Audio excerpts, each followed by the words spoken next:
banyak orang begitu jatuh, bangun, jatuh, dan nyerah gitu. Tapi Pak Onggi bisa persisten, konsisten, terus fokus gitu Pak. Ya untung mungkin baca buku ya.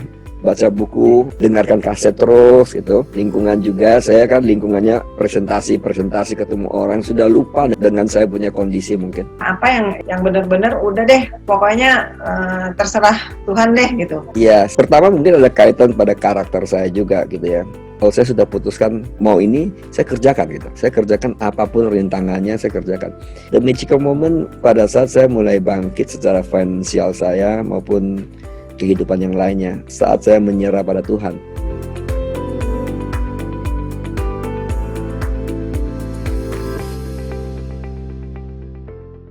Ya, selamat pagi Pak Onggi, apa kabar? Pagi Retno, baik-baik. Pagi Pak Onggi. Sofyan, iya, sehat semua ya Pak? Amin, sehat. Sehat, amin. Alhamdulillah, kita juga alhamdulillah aman di sini Pak. Ya, kalian semakin mesra nih tiap hari di rumah gara-gara COVID ya. Iya Pak Onggi, pengen ngobrol-ngobrol juga nih Pak Onggi nih, lebih jauh. Dia sih pengen belajar lah gitu. Saling belajar nih Pak Sofyan. Oke, mungkin kamu nih yang belum. Jadi tegang. Jadi tegang. Iya, sebenarnya dari pengalaman hidup Pak Onggi itu kan menginspirasi banget ya buat kita ya. Apalagi ya kebetulan kita juga udah nonton dari film Terbang. Tapi buat orang-orang yang belum nonton kan juga masih penasaran nih kayak apa sih dulunya Pak Onggi gitu ya Pak ya. Nah ini yang pertama saya mau tanya nih, kalau Pak Onggi itu kan dulu bener-bener orang kampung ya Pak ya, di Tarakan. Kampungnya kampung. Bukan ngeledek Pak, emang asli kan. Sudah kota kecil, kampung gitu ya, di kampungnya lagi. Wajar kalau dibilang orang kampung. Nah itu di pelosok gitu apa sih yang memotivasi Bapak ya? Padahal kan kalau ya kita tahu kalau di kampung itu kan ya jauh dari informasi, apalagi kan itu zaman dulu banget gitu. Apa sih yang membuat Pak Onggi itu pengen keluar dari kondisi seperti itu gitu? Walaupun kampung, tapi kita masih ada radio. Zaman itu ya. Jadi masih ada radio, masih ada TV. Seingat saya waktu kecil tuh TV-nya hitam putih. Nggak tahu sekarang masih ada nggak? Masih hitam putih ya Pak. Masih ingat nggak zaman dulu ada TV satu-satunya di Indonesia cuma satu. Ya, TVRI. Iya. Masih ingat zaman dulu ada Aneka Ria Safari gitu ya. Ketahuan umur ya Pak.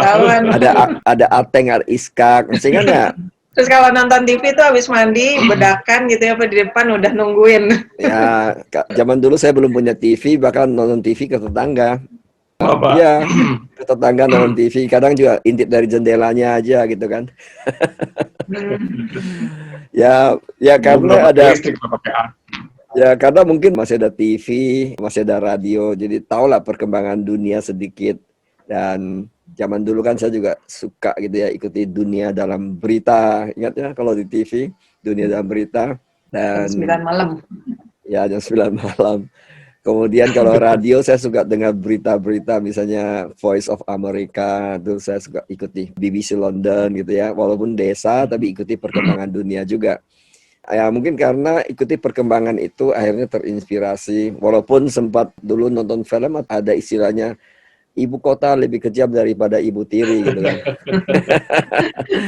Apakah seperti itu gitu. Jadi saya penasaran ingin tahu ibu kota. Ya, jadi dari inspirasi dari informasi yang Bapak terima ya ada lah walaupun di desa tapi ikuti sedikit perkembangan di kota-kota yang lain. Jadi terinspirasi juga sih. Mau ingin keluar dari kota yang kecil ini gitu. Apa yang diinginin waktu kalau pengen keluar tuh pengen gimana gitu Pak? Karena saya juga menyadari kalau saya hidup di kota kecil itu kan semua keterbatasan tuh ada.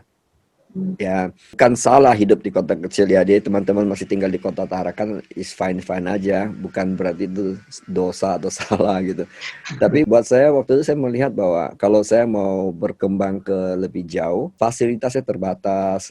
Dulu tuh kalau nggak salah belum ada universitas. Oh ada, sudah mulai ada satu gitu. Tapi juga terbatas. Akhirnya saya memilih kuliah di Surabaya sekaligus ingin mengadu nasib lah gitu. ke kota yang jauh lebih besar. Buat saya kota Surabaya waktu itu sudah kota metropolitan, kayak rusa hutan masuk ke kota gitu kan. Jadi awalnya masuk kota tuh Surabaya ya Pak ya? Ya, ya, ya, udah kota besar waktu itu. Di Surabaya itulah film Terbang itu kan menggambarkan perjuangan saya mulai susah-susah hidupnya di situ karena keterbatasan biaya kan. Jadi sambil kerja, sambil kuliah kayak gitu-gitulah. Mengerjakan apapun yang di depan kita dapatkan uang. Keluarga dukung nggak Pak? Atau memang mau dukung apa enggak terserah Pak Onggi deh, mau pergi aja gitu. Waktu itu saya sudah cenderung nekat ya, nekat dalam arti pokoknya saya mesti harus ke Surabaya deh gitu. Jadi saya juga konsekuensi dengan keputusan saya, ya kan? Karena kalau secara biaya, keterbatasan biaya mereka juga ada, karena keluarga saya juga pas-pasan kan. Ya saya harus beresiko itu. Jadi saya apapun saya kerjakan untuk bisa bertahan hidup di Surabaya. Makanya sederhana banget. Dulu saya masih ingat di depan kos saya ya, kos murah meriah gitu. Ada ibu-ibu tua jual pecel. Jadi tiap hari makan pecel aja, murah meriah pecelnya. Pecel Surabaya. Tapi di saat kondisi susah segitu juga Pak Onggi tetap punya apa namanya ya impian lah ya, pengen berubah nasib gitu ya Pak ya. Ya. Dari kecil karena saya pikir ya mesti menghadapi awalnya sih. Saya pikir pokoknya lulus kuliah dulu deh. Zaman dulu kan masih yang berpikir kuliah selesai kerja gitu kan. Masih berpikir seperti itu. Mungkin saya pikir kalau sudah kerja di kantor, sudah ada gaji, ya mulai aman lah penghasilan kayak gitu. Jadi saya, walaupun saya kuliah, saya juga sudah mulai sambil kerja. Seingat saya sempat juga kerja di kantor. Dengan gaji pertama saya waktu itu 40.000 rupiah ya, bukan US dollar. Rupiah. Dengan makan pecel gitu ya, naik beca, kan ke kerja waktu itu naik beca gitu. Habis juga untuk biaya-biaya itu juga hampir habis di situ gitu.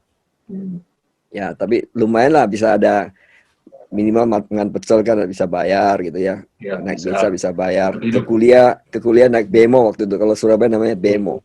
Bisa bayar uang bemo lah kayak gitu. Pada saat itu Pak Onggi udah ngerti tentang mimpi belum sih Pak? Udah kebayang nggak pengen gimana gitu?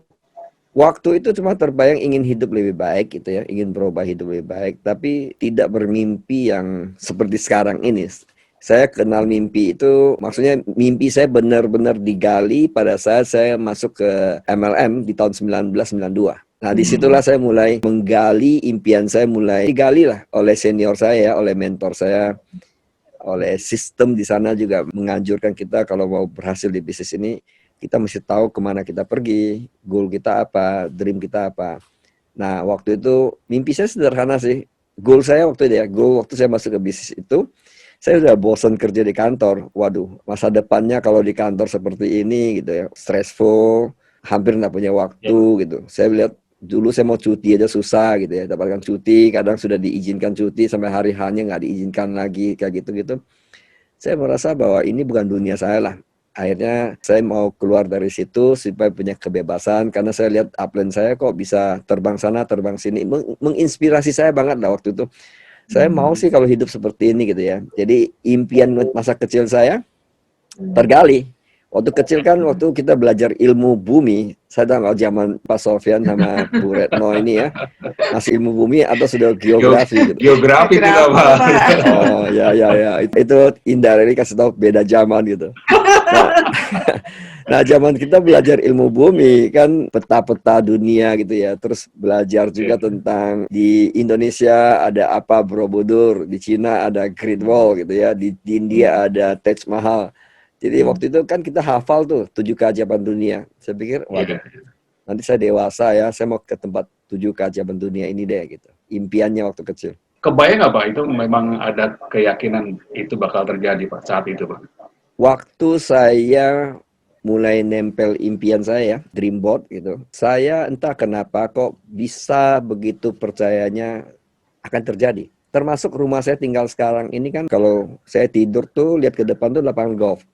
Tahu nggak, itu impian saya di tahun itu, 92, 92, 93 itu saya sudah bermimpi kalau suatu saat saya punya rumah itu saya mau lihat ada lapangan golf gitu. Karena saya suka hijau kan, orang desa kan. Ya, di belakang rumah saya kan hutan. Saya kan memang tinggal di desanya kota itu. Hutan, jadi hijau. Sudah biasa lihat pemandangan hijau tuh, suka dari kecil. Jadi saya kalau di kota kan susah ketemu hijau tuh, lapangan golf satu-satunya kan. Jadi mimpi saya mau lapangan golf.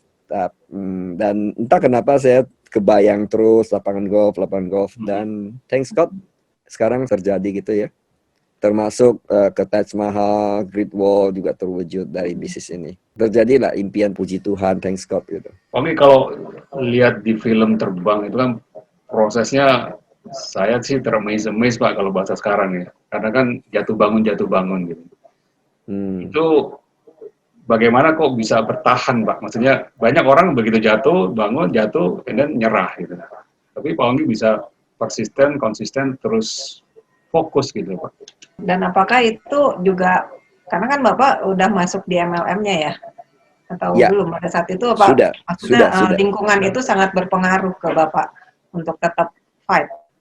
Ya, saya rasa ada benarnya. Mungkin ada beberapa faktor ya. Faktor pertama, karena saya belajar dari papa saya. Papa saya itu adalah orang yang tidak pernah komplain. Saya seumur hidup saya bersama beliau, sampai terakhir dia dipanggil Tuhan, saya belum pernah mendengar dia komplain tentang hidupnya dia. Sekarang saya lebih ngerti lah, waktu kecil nggak ngerti ya. Gimana sih besarkan 9 anak ya, 11 bersama orang tua, 9 anaknya beliau dengan gaji yang hanya karyawan kecil gitu ya. Paling ketahuan dulu saya waktu mau bayar uang SD waktu itu, saya paling trauma kalau nama saya dipanggil gitu. Siapa yang belum bayar iuran? Kalau saya panggil saya trauma karena saya sering telat gitu. Telat karena kan keterbatasan uang gitu ya. Sekarang saya ngerti sih itu berarti susah banget jadi orang tua waktu itu. Tapi kita bahagia loh. Percaya nggak? Kita bahagia. Kita bahagia. Satu keluarga tuh happy aja. Sekarang aja ngerti kalau itu susah gitu. Nah, papa mama saya itu nggak pernah berantem di depan kita gara-gara uang. Sama sekali. Yang ada cuma mama saya selalu bilang sama kita, papamu itu jujur banget tuh, Masa kerja sekian tahun, gajinya nggak naik, ya nggak minta-minta ke bosnya gitu. Paling ya kalau mama saya ngomong sama papa saya di kamar, nggak di depan kita. Jadi mungkin itu juga bekali saya sehingga tidak punya satu mentalitas untuk mengkomplain keadaan. Kemudian tadi Retno bilang benar, saya sudah mulai masuk ke MLM. Waktu itu, di film itu saya sudah di MLM. Makanya tiap kali kantor pos itu sebenarnya, Pak Pos datang itu adalah kirim bonus. Dulu kalau pemberitaan bonus kita kan melalui kantor pos itu. Dikirim. Surat, ya pakai surat. Begitu saya terima itu kan lemes itu. Lemes artinya nggak cukup itu sebenarnya bonus kita. Bonus saya waktu itu, kan saya waktu itu part-time. Awalnya part-time. Karena sudah penghasilan di MLM sudah di atas gaji saya waktu itu. Saya sudah bilang, andai kata kalau income saya sudah di atas gaji saya sedikit, saya full time. Dan itu terjadi di atas gaji saya berapa kali gitu, saya full time. Nah, kesalahan saya memang waktu itu tidak konsultasi. Ya, jadi memang yang benar itu adalah kalau mau full time di bisnis jaringan mesti konsultasi. Karena pikiran saya full time pasti lebih bagus dari part time. Ternyata enggak juga. Setelah saya full time itu, saya punya bisnis malah turun. Bisnis jaringan saya malah turun gitu. Nah, turun terus. Nah, film itu digambarkan kan setiap kali datang itu kayak gak cukup lah. Pokoknya income datang hari itu paling bertahan 2-3 hari habis lagi untuk bayar ini, bayar itu dan sebagainya. Jadi mesti survive lagi 1 bulan. Ya untung mungkin baca buku ya. Baca buku, dengarkan kaset terus gitu. Kemudian lingkungan juga, saya kan lingkungannya presentasi ketemu orang, sudah lupa dengan saya punya kondisi mungkin. Ya, ada itu pentingnya itu. Komunitas juga ya Pak ya, yang oh ya, sangat. Karena kalau pada saat saya mengalami kesulitan dan sebagainya, saya dengar kaset itu, ternyata banyak pejuang-pejuang di bisnis ini waktu itu mereka juga susah gitu. Macam-macam lah background di bisnis ini ya. Menariknya bisnis jaringan tuh berbagai kalangan tuh ada, dari orang kaya, orang miskin, sangat miskin itu bisa berhasil. Kalau saya pikir ada yang tidak berpendidikan berhasil, ada yang sangat berpendidikan juga bisa berhasil. Berarti kalau mereka bisa, apa sih beda saya dengan mereka? Akhirnya saya cari tahu juga apa sih rahasianya gitu. Ya, semakin penasaran, bukan tambah jatuh. Benar, bukan tambah jatuh, semakin penasaran. Karena kalau saya bandingkan perjuangan saya waktu itu, is nothing compare dengan orang yang berhasil waktu itu. Yang contoh ya, kan makanya dengar kaset itu penting banget. Saya dengarkan zaman itu kaset. Ada satu orang di Malaysia waktu itu. Itu dia ke pertemuan tuh kakinya kan cuma ada satu gitu. Cewek pula. Jadi antara tempat meeting dia kayak home meeting, kayak kita ada variety show zaman itu ya, ke variety sale gitu. Dia itu naik bus. Dari tempatnya ke sana itu butuh sampai 2 jam baru tiba gitu. Dan setiap naik bus, karena dia patah kan kakinya, jadi kaki palsu. Jadi kaki palsu dia bergantungan di bus itu sampai di tempat pertemuan darah dia mesti ke WC dulu, ke WC cuci darahnya. Kalau dengar ini sampai sekarang pun saya masih terharu gitu ya. Dia mesti cuci darahnya itu karena nggak punya uang juga beli kaki palsu yang berkualitas. Jadi mungkin kualitas kaki palsunya juga nggak bagus. Sehingga luka-luka gitu, luka setiap kali pertemuan, tapi dia itu tidak give up, tidak membuat dia give up ke pertemuan. Dan saya pikir saya nggak sebenderita itu ya, saya nggak separah itu gitu. Akhirnya dia berhasil, begitu parahnya dia bisa berhasil. Saya bilang kaki saya lengkap kok gitu kan. Kalau dibilang finansial dia juga pontang-panting gitu ya. Dia susah banget, saya juga susah banget. Tapi saya kan kaki saya sempurna, tangan saya sempurna. Minimum saya punya itu gitu kan. Jadi saya nggak boleh cengeng sama diri saya karena kalau saya seperti itu ya saya berakhir di mana? Istilahnya saya nggak ada pendukung di belakang lagi yang punya finansial untuk hidup saya kan. Jadi saya adalah satu-satunya orang yang bertanggung jawab dalam hidup saya, nggak ada siapa-siapa. Kecuali orang tua saya kaya gitu, saya punya paman kaya gitu ya. Mungkin saya masih punya sandaran gitu, masih ada harapan, ada. Tapi saya nggak ada lagi. Mungkin ini salah satu faktor juga, Retno. Pak Onggi, ini berkaitan yang tadi ya, Pak Onggi kan bilang nggak ada sandaran. Nah, istilahnya kan bakar jembatan, Pak. Apakah ini memang related ke situ, Pak? Jadi kita create sendiri yang kita sebut bakar jembatan sehingga kita nggak ada harus maju gitu, nggak ada kata mundur gitu.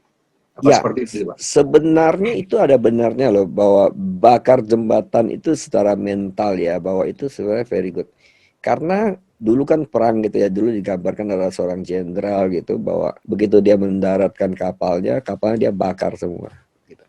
Artinya dia beritahukan tentaranya, anak buahnya bahwa kamu hanya satu pilihan, menang atau menang, ya kan? Karena nggak mungkin lari balik lagi, nggak ada pilihan, gitu nggak ada istilahnya no turning back. Jadi akan mengeluarkan segala macam potensinya. Filosofi semacam itu ya, ada benarnya pada saat kita berjuang. Nah, tapi kan kita nggak perlu bakar rumah kita, ya. Mentali aja gitu kan. Iya, terus kalau itu Pak, tadi ada nggak yang magical momennya ya? Ya, sebenarnya magical moment saya, pertama mungkin ada kaitan pada karakter saya juga gitu ya.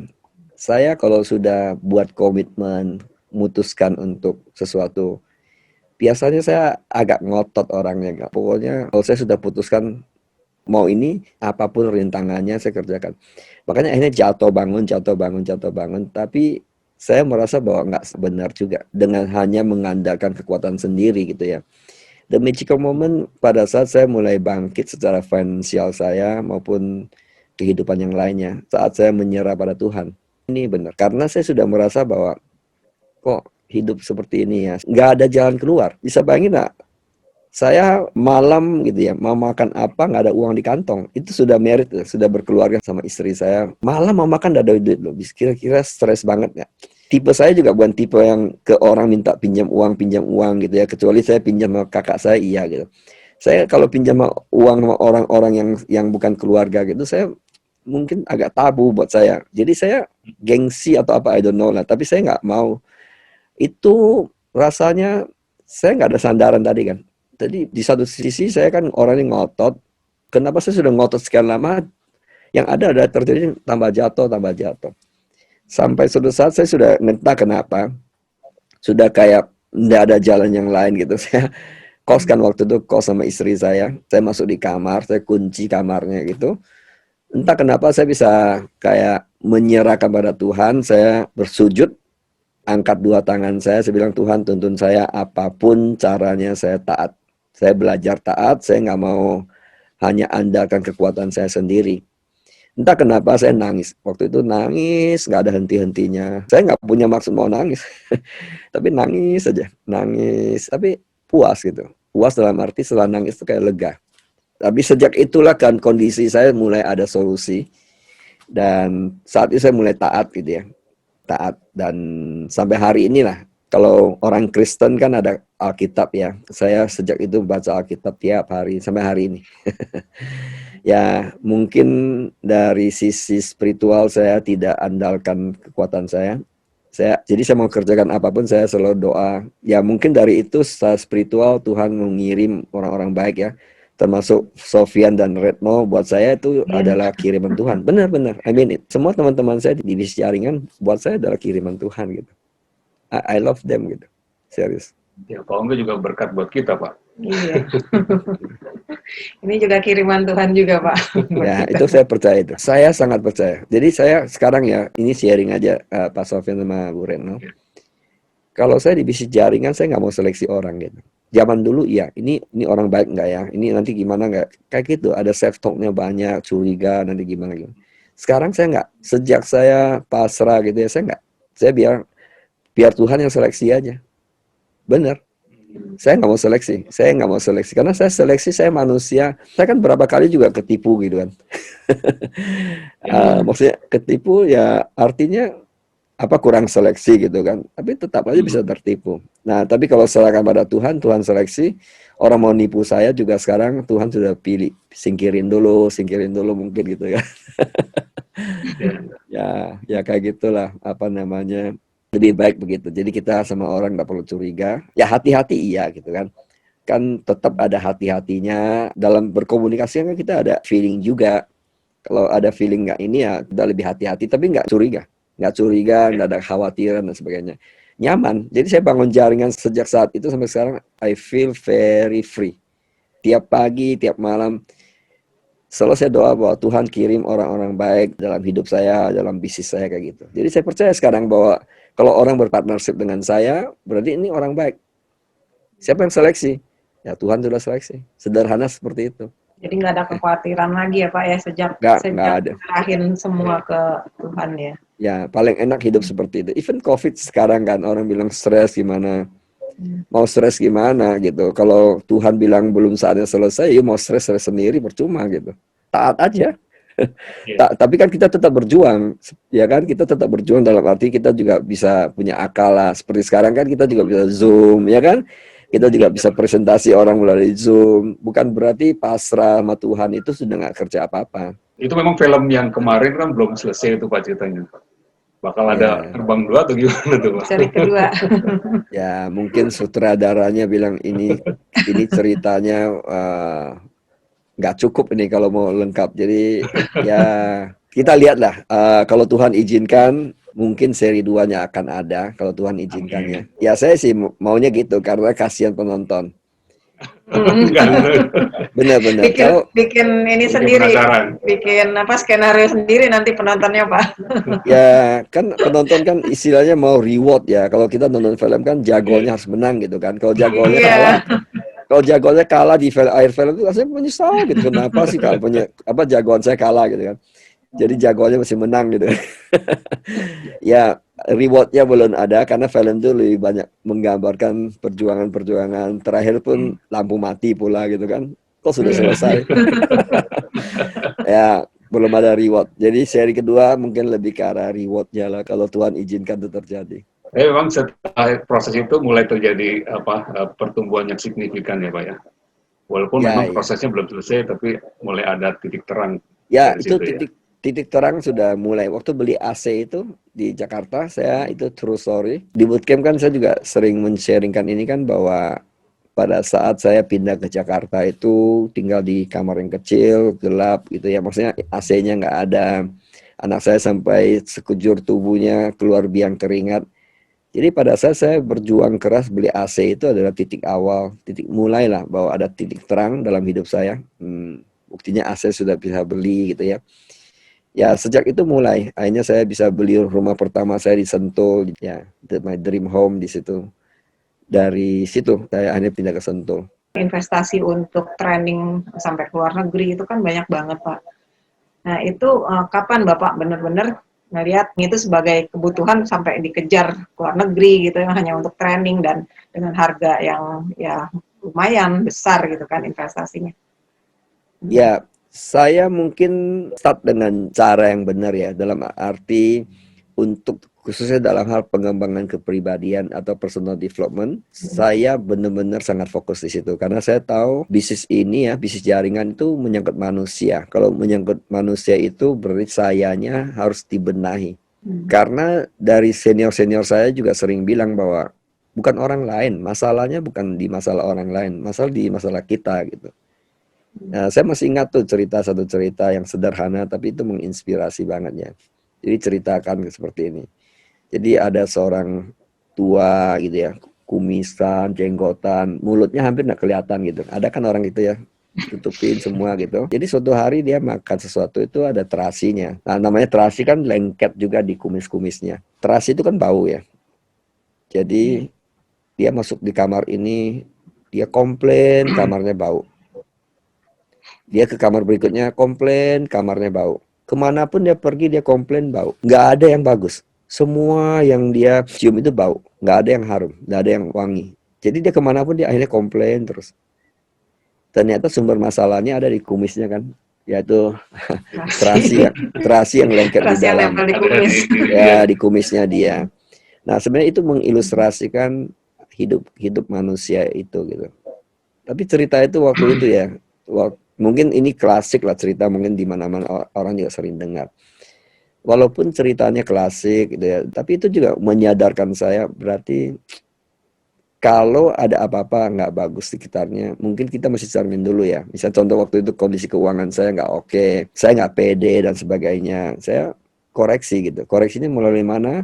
Ya saya cari tahu melalui personal development. Jadi misalnya buku saya baca, gitu ya, buku. Saya dengar kaset tuh gila. Saya tuh dulu koleksi kaset tuh banyak banget.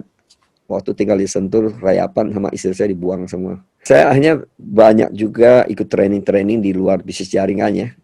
Saya juga banyak beli CD di luar bisnis jaringan punya CD tentang personal development. Dari kaset kan berkembang ke CD ya. Kemudian saya ada uang sedikit, saya mulai ikut training-training lokal dan penghasilan saya banyak sih investasikan ke training gitu. Buku, kaset, pertemuan. Dan akhirnya saya ikut training ke berbagai negara gitu. Nah, dari situ saya memang dapat banyak bekal juga dari hasil training itu. Dan pengalaman pribadi saya di lapangan interaktif dengan orang, pengalaman dari kecil sampai dewasa, turun naik. Ya dari situlah saya merangkaikan satu training bootcamp itu. Jadi based on experience lah bootcamp itu. Dan mungkin saya dikarunia Tuhan ya, kayak ada orang kan bisa mengarang lagu gitu ya, mengarang buku gitu, mengarang novel.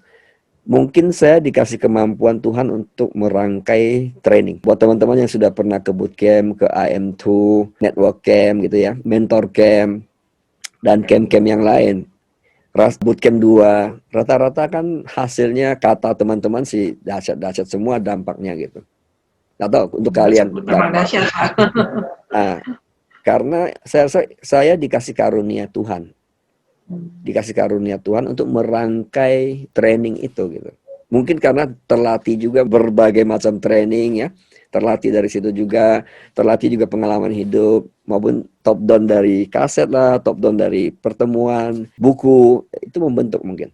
Investasinya ke mindset ya, ke kepala ya. Benar Pak Sofyan. Ternyata Benar. membuat jadi lebih strong. Itu yang paling mahal karena investasi itu nggak bisa diambil orang. Kalau saya investasi rumah gitu ya, rumahnya kebakaran habis, kalau lupa beli asuransi selesai gitu kan. Apapun lah, investasi yang lain tuh masih ada risiko hilang. Ya, tapi kalau investasinya masuk ke sini gitu, itu kecuali ininya hang ya. Kena narkoba, orang pakai narkoba dan sebagainya hang. Itu kalau selama kita protect ini dengan bagus, selama itu masih ada di situ ya, itu bawa kemana-mana. Itu terasi, tapi terasi yang versi positif kan, kemana-mana ikut kan, ya kan? Ya, tentang bootcamp Pak, ada pengalaman unik nggak Pak selama di bootcamp? Karena kan setahu saya ikut bootcamp tuh sekarang dari berbagai negara ya, dengan beda suku, agama, beda ras gitu.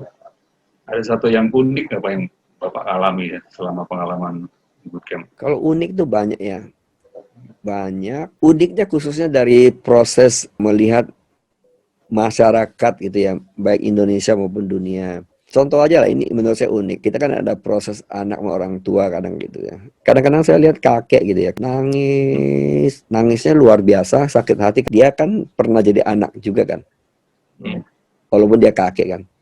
Nangisnya itu benar-benar nangis yang kayak sakit banget gitu. Padahal saya tahu papanya sudah pasti nggak ada, ya kan, yang nyakitin dia. Dia cerita gimana papanya dulu mukul dia dan dia rasa sakit itu sampai dia kakek itu masih nangis gitu ya, masih terbawa gitu. Oh, berarti memang manusia ini memang bisa menyimpan data itu lama banget, dan itu bisa sampai dia kakek pun masih seperti itu kan. Kalau anak kecil banyak lah, kalau kita bilang anak-anak remaja gitu ya, dia nangis karena dia sakit hati sama orang tuanya, itu remaja gitu kan.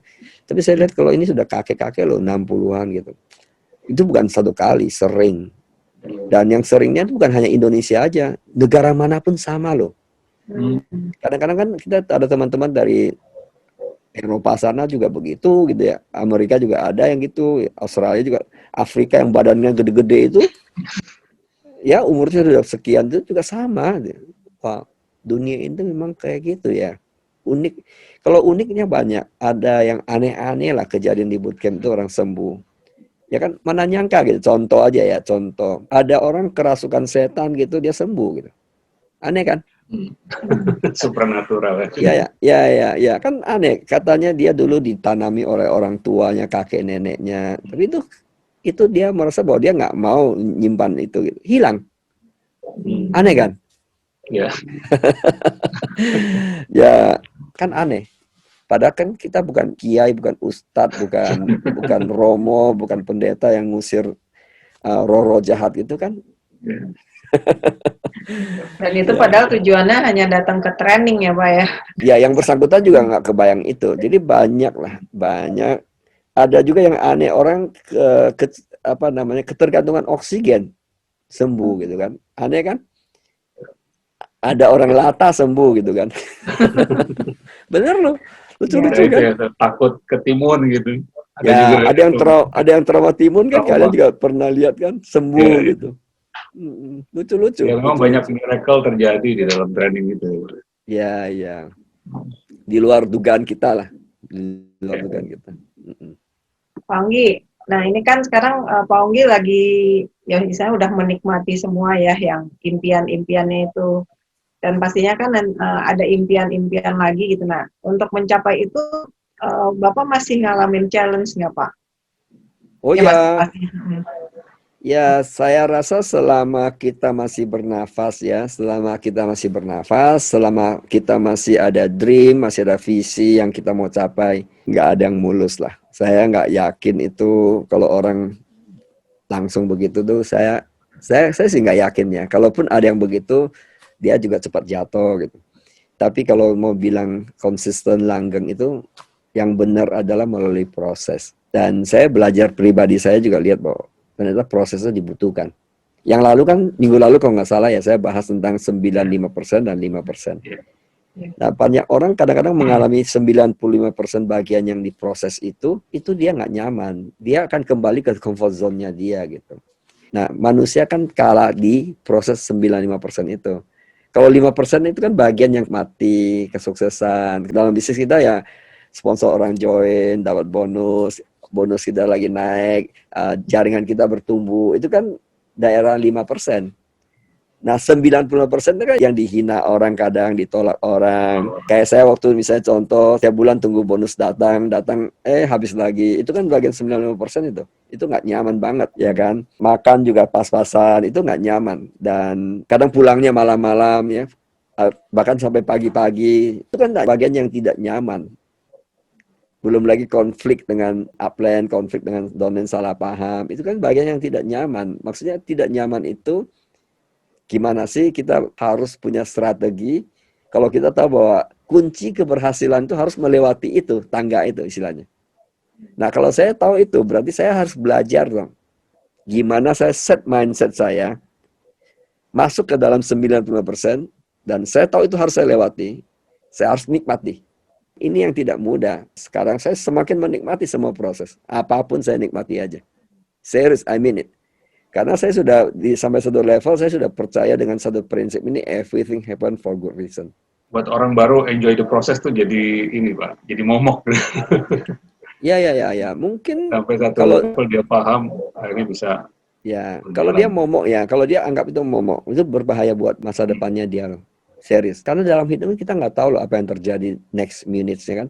Contoh lah sekarang coba lihat Pak Sofyan, Bu Retno. COVID-19 ini, banyak orang stres nggak di luar sana? Iya Pak. Banyak, serius. Banyak sekali.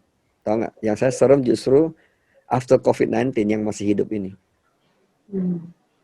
Yang sudah dipanggil Tuhan sih damai-damai aja. Itu persentasinya kecil loh. Yang dipanggil Tuhan berapa persen? 0, sekian persen paling kan. Tapi yang masih tinggal 99,99% itu masih banyak yang masih hidup ini dengan trauma loh. Jangan pikir tidak membawa trauma COVID-19 ini. Teman-teman yang di FFG sudah bisa mengerti ini. Mungkin nggak trauma buat kalian, buat kita yang sudah biasa melihat proses itu gitu kan. Betul nggak?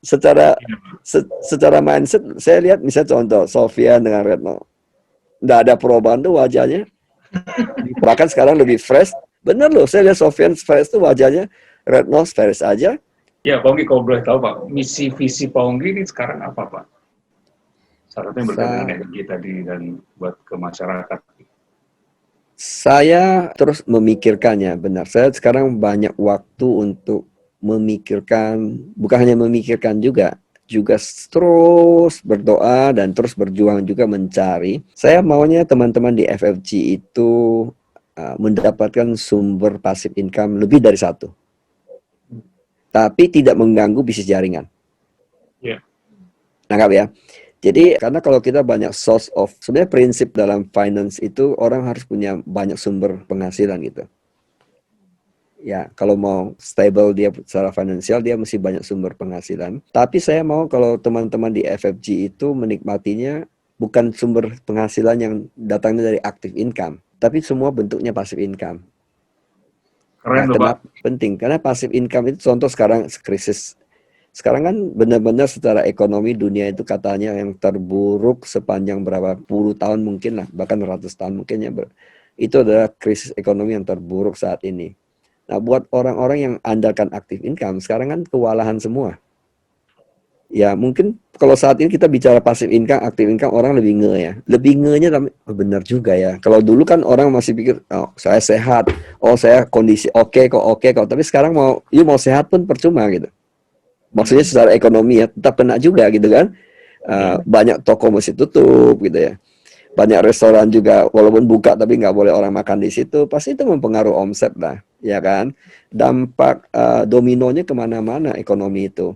Dan orang yang bagian kerja juga sebagian juga kena PHK besar-besaran loh. Banyak terdiri di banyak negara gitu kan. Nah, memang active income itu not really okay. Jadi mesti ada passive income. Nah, harapan saya sih, doa saya sama Tuhan dan terus saya terus mencari. Sampai hari ini saya terus berjuang. Saya sebenarnya nggak tinggal diam. Justru di COVID ini saya banyak berjuang. Mungkin teman-teman yang belum tahu aja. Yang saya concern sekarang bukan saya lagi gitu. Karena saya pribadi saya sudah merasa secara finansial saya oke gitu. Maksudnya thanks God lah untuk itu ya. Saya ada investasi sana sini. Makanya di tengah COVID ini saya tidak kena pengaruh secara finansial ya. Mental pun lah karena kita sudah terlatih. Nah, saya justru mau teman-teman FFG yang lain ikut menikmati ini gitu. Sehingga saya lagi cari gimana sehingga teman-teman FFG ke depannya ada source of passive income dari berbagai sumber. Kalau kita banyak source of passive income gitu ya, sisanya kita bisa tenaga kita kontribusikan pada keluarga, pada lingkungan, bangsa dan negara. Kalau punya visi dunia, kenapa enggak kan? Kita bisa memberkati dunia yang lain. Bisa bayangin Pak Sofyan sama Bu Retno suatu saat bawa bisnis ke Amerika. Kan sudah ada ya. Kalian kan sudah punya dolar di Amerika gitu. Nah, tinggal kalian kembangkan ke Amerika, ke Washington gitu misalnya. Kemudian mungkin suatu saat terbang ke London gitu. Bawa bisnis ini sambil jalan, sambil honeymoon, sambil bantu orang lain. Menurut saya ini ideal banget lah. Bisnis semacam ini ya, sambil jalan bantu orang gitu ya. Banyak hal yang kita bisa lakukan kalau kita sudah banyak source of passive income gitu, mapan gitu ya. Makanya kenapa di FFG saya juga tekankan dari dulu sama teman-teman, personal finance management itu penting gitu ya, supaya dari kuadran B investasikan ke I gitu. Ya. minimal kalau kita sudah investasi, ada beberapa passive income dari sini juga kan. Selain dari kuadran B kan ada income dari kuadran I ini. Nah, sekarang saya lagi mikirin gimana caranya teman-teman dapat dari berapa passive income sumbernya. Itu kan menarik. Jadi kita sudah ada passive income-nya mengalir, mentalnya terus grow gitu kan. Sosialnya juga grow, personal development-nya grow. Wah, itu keren lah. Ideal Keren banget habis, ya, Pak. Pak. Ya. Nanti yang nikmati justru nanti bukan Bu Retno sama Pak Sofyan aja, anak-anaknya gitu. Iya, nah, Serius loh. Mereka nanti tinggal meneruskan Anak cucu, Pak. kenikmatan itu. Benar. Mereka tinggal nikmati, mereka sudah tahu polanya. Karena sepertinya kita kan kayak meletakkan batu pertama. Perintis itu memang lebih menderita sedikit deh. Lihat, benar. Lihat perintis kemerdekaan kita di Indonesia ya, Bung Karno dan teman-teman itu. Semua pahlawan-pahlawan kita. Yang nikmati kemerdekaan kan kita gitu. Iya kan? Iya, Pak. Ya kalau dibandingkan mereka dengan kita sih tidak ada apa-apanya lah. Mereka harus melawan penjajah, melawan macam-macam itu kan. Itu kita kan nggak perlu itu gitu. Kita hanya nikmati gimana mengisi kemerdekaan ini dengan berkarya gitu kan. Nah, anak-anak kita nanti begitu. Dia tinggal mengisi hidup mereka dengan berkarya. Mungkin anakmu suatu saat berkarya di London lah, di Moskow lah, we don't know. Atau mungkin di Saudi Arabia lah, dimanapun gitu. Yeah. Ya kan? Ya. Tapi orang Indonesia gitu. Orang Indonesia berkarya di negara yang lain gitu. Keren, itu my dream lah, my vision. Ya kalau Tuhan mengizinkan itu terjadi, saya sih terus berdoa Amin, gitu. terjadi, Amin, Pak. Pak. Terjadi, Pak. Amin. Wow, luar biasa, Pak. Nggak kerasa nih. Iya, ngobrol tuh asik ya. Networknya kalau ngobrol. Banyak wisdom yang kita dapat nih hari ini nih, Pak. Sama-sama ya. Ajarannya dalam. Oke, terima kasih banyak Pak ngobrolnya, Pak. Sama-sama. Nanti kita lanjut lagi di kesempatan yang lain. Terima kasih banyak. Salam buat keluarga ya Pak ya, buat Bu Chandra dan anak-anak. Iya. Ya, sama-sama. Salam untuk sebenarnya keluarga masih juga. Banyak Pak pertanyaannya Pak, tapi waktunya juga nih. Kita lanjut di next kesempatan yang lain. Oke. Iya. Terima kasih juga teman-teman yang telah ikut menyimak sharing ini. Ya, sampai ketemu di sesi yang lain. Oke, bye-bye. Oke, terima kasih Pak. Sampai ketemu lagi. Yuk.